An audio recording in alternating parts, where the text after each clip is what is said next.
மிக சிறப்பாக பிரார்த்திக்கின்றேன். நன்றி, வணக்கம். இன்றைய ஆன்மீக தகவல்: பற்றுக பற்றற்றான் பற்றினை, அப்பற்றை பற்றுக பற்றுவிடற்கு.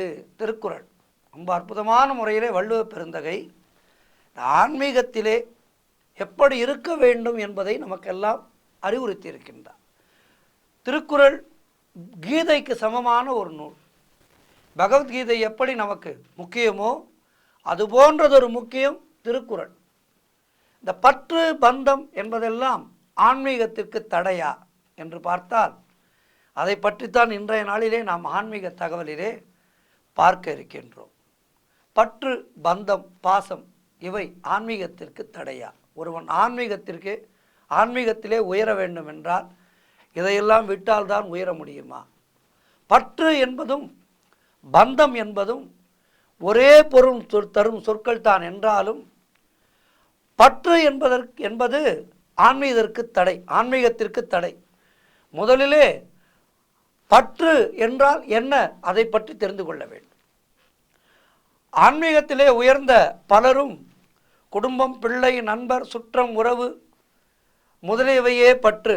இவற்றை அனைத்தையும் விலக்கி ஏதோ ஒரு பரதேசியைப் போல அனாதையைப் போல திரிவது பற்று அற்ற நிலை என ஒரு தவறான பிம்பத்தை உருவாக்கி இருக்கின்றார். உங்களுடைய குழந்தை உங்கள் முன்னால் உள்ளது. அதனை தூக்கி மடியிலே வைத்து கொஞ்ச வேண்டும், உச்சி முகர வேண்டும், விளையாட வேண்டும். அது பற்று கிடையாது. நீங்கள் அலுவலகத்துக்கு சென்ற பின்பு உங்கள் முன் இல்லாத எங்கேயோ இருக்கின்ற குழந்தையை நினைத்து மனதிலே கற்பனையாக சந்தோஷமடைந்தால் அதற்கு பெயர்தான் பற்று. அதாவது உங்கள் முன்னாலே நிஜத்திலே எது இருந்தாலும் அதோடு உறவாடுவது என்பது பற்று அல்ல. ஆனால் இல்லாத ஒன்றை மனதால் நினைத்து சிந்தனையால் கற்பனை செய்தால் அதற்கு பந்தம் பற்று எனப்படும். உங்களுடைய முன்னால் நல்ல சுவையும் மனமும் மிக்க தின்பண்டம் இருக்கின்றதென்றால் அதனை ருசித்து சாப்பிடுவது என்பது பற்று.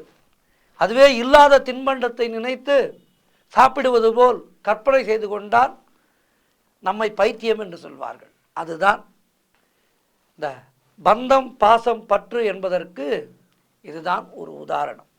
ஆகவே நம்முடைய குடும்பத்தோடு நாம் சந்தோஷமாக இருந்து கொண்டு ஆன்மீகத்திலே ஈடுபடலாம், தவறில்லை. பூஜை செய்யும் போது மனைவியையோ குழந்தையையோ நினைக்கக்கூடாது.